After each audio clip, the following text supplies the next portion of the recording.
Hello.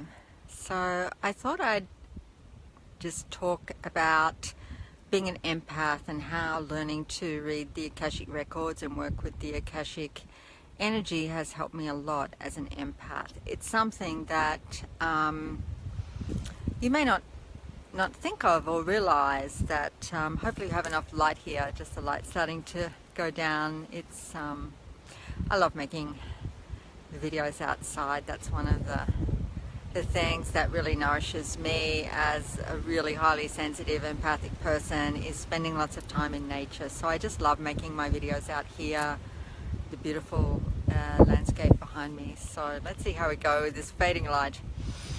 Okay, so yeah, being an empath is something that at times I've struggled with so much. I'm really highly sensitive, and you know, I think I found for much of my life that I was receiving, like as empaths do, receiving all those impressions and feelings and energy and intuitive hits, and it wasn't most of the time that useful. It wasn't consistent, and it was very draining and depleting.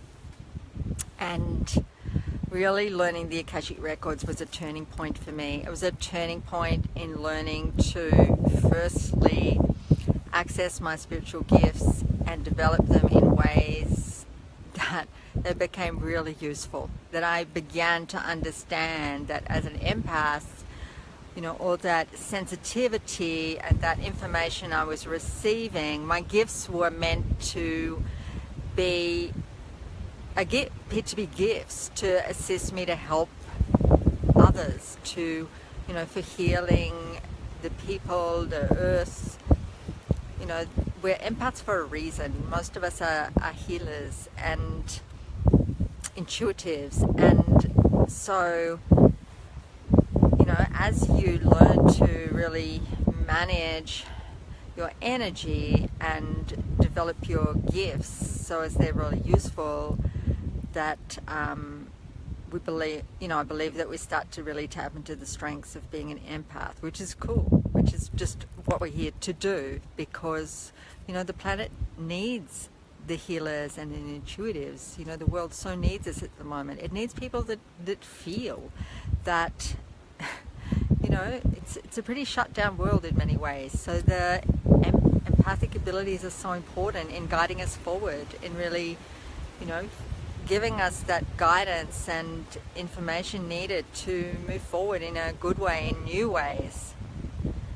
You know, as we learn to manage our empathic abilities, you know, we can step up and be those, you know, be assisting to guide people forward in a new way, be listening to our bodies, listening to, you know, the earth, and feeling and playing a part in, you know, in moving forward in a new way, because our empathic abilities can really help us. So for many years I really struggled with my sensitivity, with feeling overwhelmed by information, with my intuition not being that useful, because I couldn't, you know, I didn't know how to manage it, turn it on and off. It wasn't consistent in that.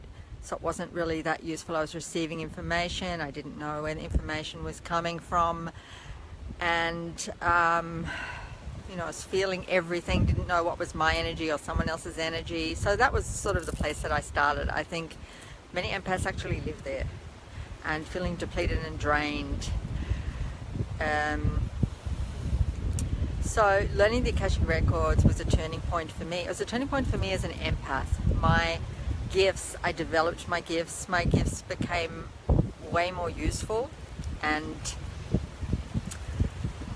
as I started to learn to open up and close down, not completely close down, but, you know, open up to receive intuitive information as I chose to, and close that down. That discipline of doing that, of learning where the information was coming from, was wonderful. And over time, the benefits of working with the Akashic Records as an empath just keep going. One of the things, many empaths are quite disempowered, I find, because feeling like you don't have a control over receiving information, being very sensitive, often having experienced trauma in this life or another life. Many empaths are quite disempowered, and reading the Akashic Records, working in the Akashic Records, assists us to tap into our divine power. Not power over other people, just our divine power as creators, our divine power to, you know, live life and make conscious choices, and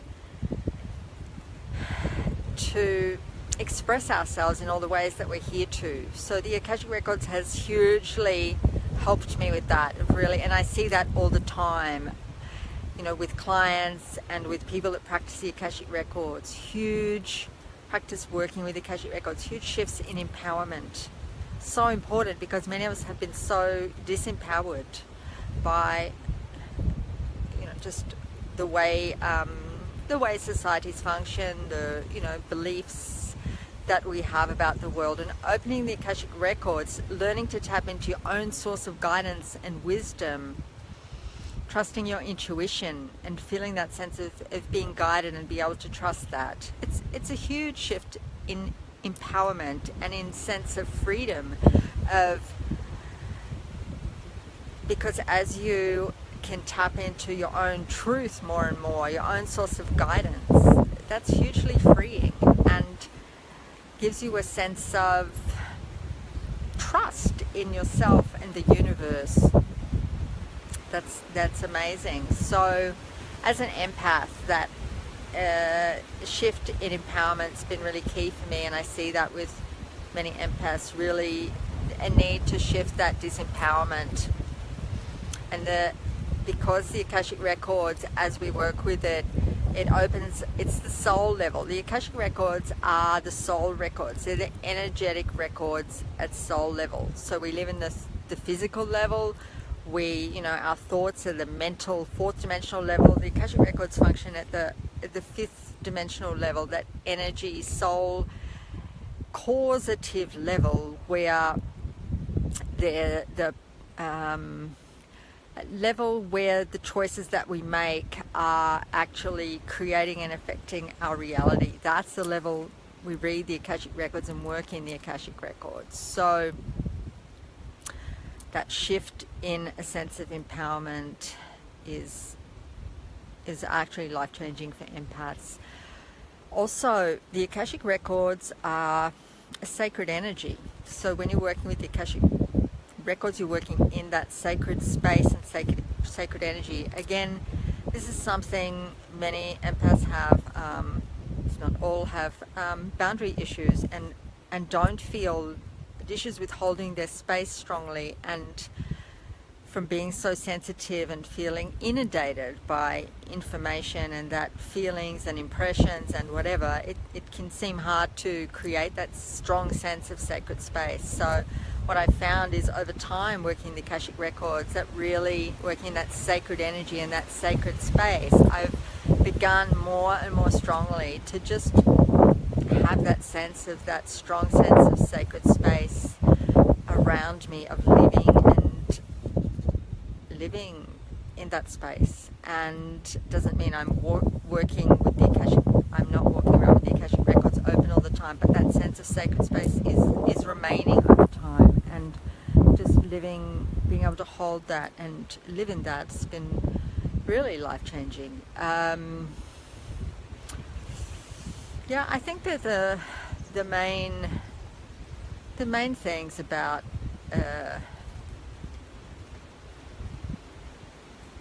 some of the main things, I'm also thinking that, you know, clearing past life trauma, past life blocks to your gifts, so you can really open up your gifts, because I believe we're empaths. We're meant to be healing and assisting each other, you know, the planet, and all the ways that we can through our gifts. And when we're depleted and tired and just, you know, not managing well with the empathic abilities, it's challenging to be really helping people at the level that you're here to. So it's through the akashic records and clearing some of those past patterns and blocks and starting to more fully open your gifts. My gifts have developed hugely from working in the akashic records. Initially, I'm very kinesthetic. I really feel things through my body a lot, and I use the pendulum to start reading the akashic records and just accessing information, and that's how I started off. I then learned a method to read and work with the energy of the akashic records, and I was mostly sensing that through my body. And then over time my clairvoyant abilities opened up, and they're still opening up, where I see images and symbols and colors that give me information in the akashic records. And also I hear, like, just a word will come to me, or a phrase. I download information, receive messages. So all of my gifts have opened up from working in the akashic records, which, as an empath, it's hugely changed my life, because rather than my gifts and sensitivity being somewhat of a problem and something I'm struggling with, they are now a great source of guidance and something I can rely on, and they are, I really can trust that. It gives me a sense of freedom, because I feel that, I can just tune in, and, my team's there to support me and assist me, and it's amazing. So yes, I'm pretty enthusiastic about the akashic records, because that was the difference for me. Honestly, I knew I was a healer, and I had a natural shaman since I was like 16, 17, and I didn't know how to really start doing that work all the time, and I didn't feel very empowered or confident in myself around that. And it was learning to work in the akashic records and read the akashic records that I really stepped into my work in ways. It was huge leaps and shifts for me in doing that. And I see many healers out there, especially healers, and they're not doing their work. They're not really using their gifts. And, that's why I think for, many healers or spiritual coaches, learning the akashic records can help you hugely to be tapping into your gifts at a whole new level and really empower your work. So yeah, very excited to be sharing this with more healers and coaches, and really watch people, shift, turn things around, have the type of life turnaround I've had, where they're getting out and really stepping into their power, stepping into their gifts, and able to, help a lot of people, because you're so needed. You're here for a reason. And seeing people not doing that, seeing people just dealing with, a lot of health issues and energy issues that are blocking them from really getting out there and being the person they're here to be through their gifts. So thank you so much for listening, and yeah, let me know. I always love to hear comments and feedback, and yeah, look forward to communicating with you more in the group. Thanks so much.